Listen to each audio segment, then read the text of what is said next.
That's amazing. You created this approach, the Eat Sleep Consult, and it's revolutionary. It differs from traditional care, and you kind of went into it a little bit, but I want to talk about the minimizing the medication and then kind of the your approach medically and emotionally, if you don't mind. Yeah. So Eat, Sleep, and Console, most let's go back 5 years ago. In the neonatal intensive care units across the world, we would look at 20 plus questions, looking at a baby every 3 hours and going, "Yep, they do that. Yep, they do that. Nope, they don't. Yep, yep, yep."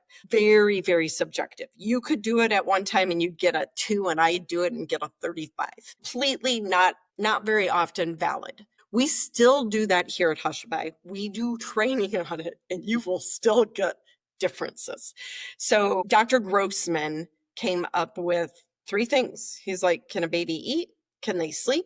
And can they be consoled? If they can do those 3 things, they're probably doing okay as far as not needing to give medication. Now, for them to eat, sleep, and be consoled, sometimes that means they get held 24/7 in a quiet, dark environment that you is not in the neonatal intensive care unit and is also with the family. That is what we ended up implementing to be able to have that decrease in length of stay from 22 days to 8. When we look at the amount of medication that we have to give in the hospital, in the NICU, say 5 years ago, 95, probably 98% of our babies were getting morphine every 3 hours. They come in the NICU, they're withdrawing. That's what we gave. With Eat, Sleep, and Console, with people being a little open to, going, okay, maybe the NICU that was developed for babies that are the size of a dollar bill and for babies that have heart and breathing issues, maybe that isn't the right environment for this type of baby.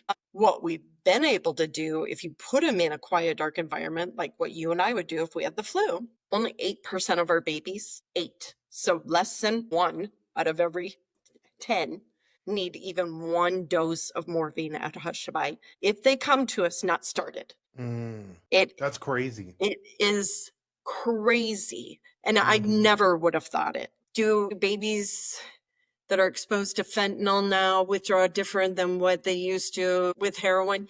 Yeah, maybe. It's really hard to be able to take the variables out, but less than 1 in 10, if they come to us before being started on morphine, even need 1 dose. And I would give babies dose upon dose upon dose.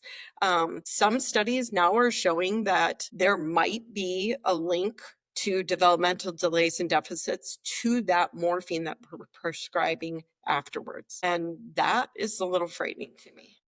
Yeah, 100%. But I mean, that's our society.